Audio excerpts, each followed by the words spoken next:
Hello. Good afternoon, everybody. Thank you very much for coming.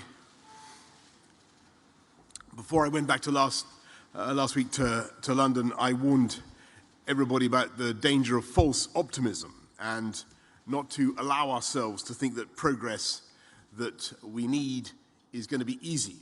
And having spoken today to the Secretary General and met negotiating teams and the heads of delegations here at COP, it's clear that after a surge of really positive, game-changing announcements last week on methane, on finance, on forests in particular, we're now firmly in the hard yards, the nuts and bolts of international climate diplomacy. And the negotiations are getting tough. And with just a few days left, there is still a huge amount to do. We've made a difference, we hope, for our planet and for our people. We've moved the ball a long way down the pitch, but we're now stuck in a bit of a rolling maul, to mix my football and my rugby metaphors. The line is in sight, but if we're going to get there, we need a determined push to get us over the line. We need to be more ambitious, and we need more credible plans for implementation. We have to bridge the gap between where we are and where we need to be if we're going to cut emissions in half by 2030. And we need to pull out all the stops if we're going to do what we came here to do, and that's keep 1.5 alive and make Paris the success that the world needs it to be. Because that 2015 agreement in Paris was a significant moment in the fight against climate change, but it was ultimately a pledge of action still to come. And it's very frustrating to see countries that have spent 6 years conspicuously patting themselves on the back for signing that promissory note in Paris, quietly edging towards default, now that vulnerable nations and future generations are demanding payment here now in Glasgow. And there's really no excuse, because we know what is at stake here. We've been hearing it all week. We heard it from the president of Palau, Siranga Whips, who told me he spent 5 days traveling 7,500 miles across 9 time zones to make sure that the voice of his people was heard. And the least we can do is pay attention when he says that if the big economies don't do more, we, and I quote, might as well bomb his islands. We heard it from Simon Coffey from the government of Tuvalu, who spoke to us not from a podium in a cozy conference room, but knee-deep in a steadily rising Pacific Ocean. And we heard it from the Prime Minister Mia Mottley of Barbados, who so moved us on the opening ceremony when she warned that we are digging our own graves, and asked, when are the leaders finally going to lead? And so I say to my fellow leaders, if you stood and applauded her then, you cannot now sit on your hands as the world asks you to act, because the world knows what a mess our planet is in. The world has heard leaders from every country, continent, stand here and acknowledge the need for action, and the world will find it absolutely incomprehensible if we fail to deliver that, and the backlash from people will be immense, and it will be long-lasting. And frankly, we will deserve their criticism and their opprobrium, because we know what needs to be done, and we all agree what needs to be done. We just need the courage actually to get on and do it. So now is the time for everyone to come together and show the determination needed to power on through the blockages, to look at the science with dispassionate eyes and think about how we can compromise, how we can be flexible to meet the needs of the planet. And for world leaders who are now back in their capitals, to pick up the phone to their teams here and give them the negotiating margin, give them the space they need in which to maneuver and get this done. Here in Glasgow, the world is closer than it has ever been to signalling the beginning of the end of anthropogenic climate change. And it's the greatest gift we can possibly bestow on our children and our grandchildren and generations unborn. And it's now within reach. At COP26, in these final days, we just need to reach out together and grasp it. And so my question to my fellow world leaders this afternoon, as we enter the last hours of COP, is will you help us do that? Will you help us grasp that opportunity, or will you stand in the way? Thank you all very much. I'm now going to go to the UK media. It was represented, first of all, by Adam Fleming of the BBC. Thank you very much. On this conference, we've seen the draft text that was published this morning. Is that kind of a floor of where you want to go? And would you say that if that's watered down over the next few days, that then compromises your goal of keeping 1.5 degree temperature increase within reach? And just on MPs' second jobs and standards, and Geoffrey Cox, do you feel the need to do anything to reassure the public about that whole system? Thanks very much, Adam. So first of all, on where we are. It is crucial now that we show high ambition. That's what we're trying to do. And the opportunity is there, but the risk of failure if we fail to deliver an ambitious COP26 here in Glasgow is also colossal. And the risk of sliding back, I think, would be an absolute disaster for the planet. As we go into the final furlong of any negotiation, that's where the horses change places. That's the most difficult moment. There are three pillars that we have to get right, and they're all interrelated. And I'm sure you all know what they are: adaptation, mitigation, and finance. Our negotiators from around the world are working together now to get a deal. I can't say that it's going to be easy. I certainly can't say that it's going to be enough, but we've got to do absolutely everything we can. On the issue of MPs and second jobs and all that, I just want to say the most important thing is those who break the rules must be investigated and should be punished. And on second jobs, I would say that for hundreds of years, MPs have gone to Parliament and also done work as doctors or lawyers or soldiers or firefighters or writers or all sorts of other trades and callings. And on the whole, the world of the UK population has understood that that has actually strengthened our democracy, because people basically feel that parliamentarians do need to have some experience of the world. But if that system is going to continue today, then it is crucial that MPs follow the rules. And the rules say two crucial things. You must put your job as an MP first, and you must devote yourself primarily and above all to your constituents and the people who send you to Westminster, to Parliament. And they also say that you should not use your position as an MP to lobby or otherwise intervene on behalf of any outside commercial interests. And it's not just you have to register those interests, you can't lobby or make representations while an MP on behalf of those interests. And those are the rules, and they must be enforced, and those who don't obey them should, of course, face sanctions. Let's go to Robert Pesson, ITV.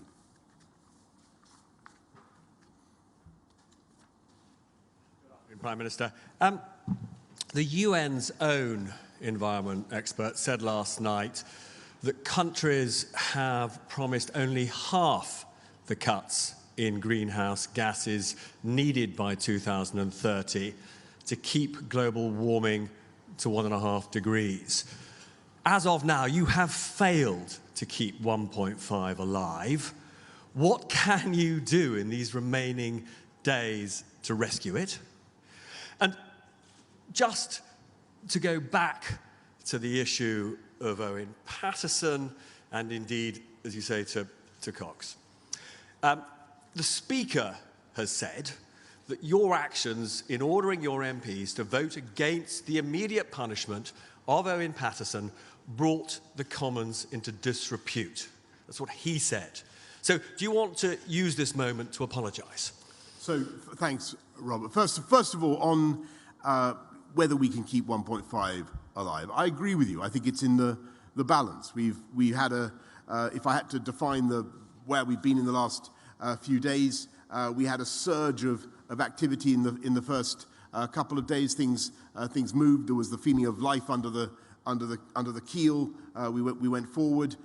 We're now finding things are tough. But that doesn't mean it's impossible. It doesn't mean that we can't keep 1.5 alive. I think with sufficient energy and commitment, and with leaders from around the world now ringing up their negotiators and asking them to move in the ways that they know they can move and should move, I still think we can achieve it. But I'm not going to pretend to you that it is by any means a done deal.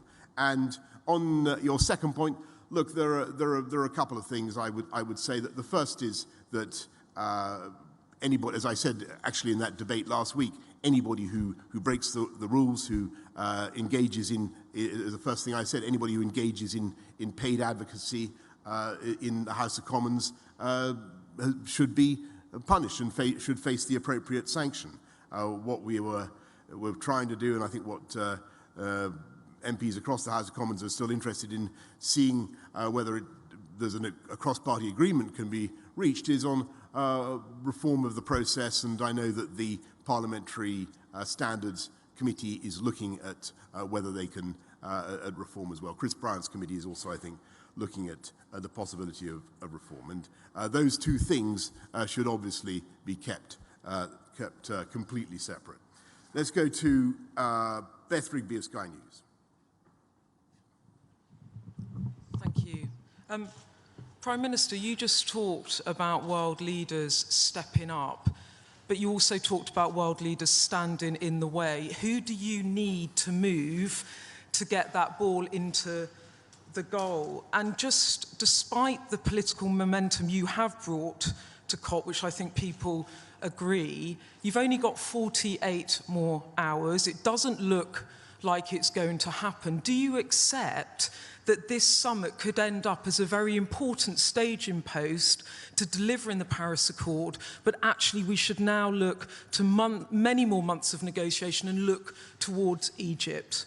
And then my question on MPs. You just said that MPs must put their jobs as MPs first. Do you believe all your colleagues have been doing that? And has the former Attorney General, Geoffrey Cox, in particular, been doing that? Thank you. Thanks very much, Beth. Well, look, it's so important for everybody watching, and I know that literally there are millions, billions of people who are worried about climate change. And we've got to be honest, the COP26 summit here in Glasgow is not going to fix it in one go. We're not going to arrest climate change right here, right now. That is just impossible. And I think everybody has got to be realistic about that. But what we can possibly do, if things go well in the remaining 48 hours, 52 hours, whatever we've got, and I don't see why we shouldn't go into extra time if we have to, but I don't want to. There is the possibility that we will come away from this with the first genuine roadmap for a solution to anthropogenic climate change that I can think of in my lifetime. And the most depressing thing about climate change has been that it doesn't really look as though it's capable of being fixed anytime soon. I think what you could have is some of the types of solutions that the world needs to adopt to do it, and what we're going to need to do, and you're right to mention Egypt, we're going to need to make sure that we keep coming back to this and we keep holding nations and governments to account, and of course corporations as well and businesses as well. On your other question about particular members of Parliament, I just want to say I don't want to comment on individual cases. It wouldn't be right for me to do that. It wouldn't be appropriate. But I want to repeat how strongly I feel that those who do break the rules, those who are not putting the interests of their constituents first, which is all of our duty as MPs, they should face appropriate sanctions and punishment. Thanks, Beth. Emma Gatton of The Telegraph.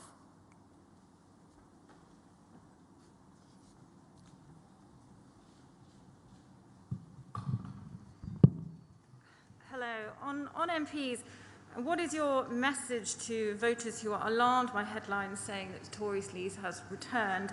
And just again, do you want to say sorry for the way that you handled the Owen Paterson case? And on the COP, do you have messages for specific countries? We've heard calls for the US needing to step up on financing, which is a huge issue at the moment.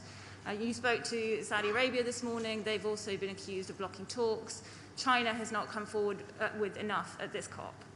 Yeah, thanks very much, Emma. Look, since we're in an international context and speaking before international colleagues, I want to say one thing which I hope is not taken in any chauvinistic spirit, but I genuinely believe that the UK is not remotely a corrupt country, nor do I believe that our institutions are corrupt. And I think it's very, very important to say that. We have a very, very tough system of parliamentary democracy and scrutiny, and not least by the media, and I think everybody can see that. I think what you've got is cases where sadly MPs have broken the rules in the past, may be guilty of breaking the rules today. What I want to see is them facing appropriate sanctions. And sorry, what was your second question? Yeah, so I don't want to single out any particular countries for chivying and hectoring now. I think everybody knows who needs to do what. Everybody can see the equations. Everybody understands the intricate balance of the negotiations. But what we need is for those leaders to take their responsibilities, ring up the negotiators, and urge them to make progress in the last few days. Ben Webster of The Times.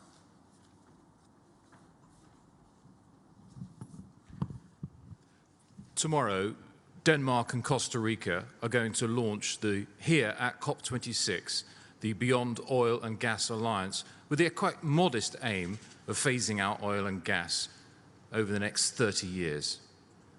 Will you join them? And if not, why not?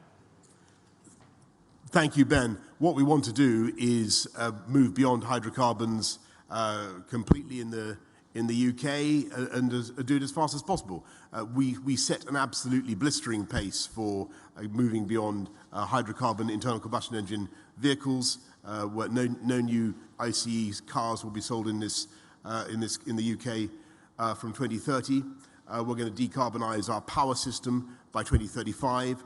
We're taking gigantic steps forward. And the proof of what the UK can do in terms of moving beyond hydrocarbons can be seen in what we've already achieved, going from 80% dependency on coal 50 years ago to about 1% now, and going down. And going down to zero. So that's what we can do. We'll look at what Denmark and Costa Rica are proposing, and I would certainly encourage everybody to move beyond coal and move beyond hydrocarbons. And I think one of the most important developments of the summit, as I said to you, I think if you were here for the press conference on Tuesday, was the just transition deal for energy, the just transition deal for energy that we've been able to do with South Africa. And I congratulate Cyril Ramaphosa for his leadership on this issue. And that is the way forward. Countries coming together, $8.5 billion to support South Africa's transition away from carbon fuels, away from coal. It's quite an amazing thing, and it is the model that I think is going to help us to crack the problem, if we can get enough countries to agree to it and to sign up around the world. Can we go to Jit Joshi of AFP? Jit.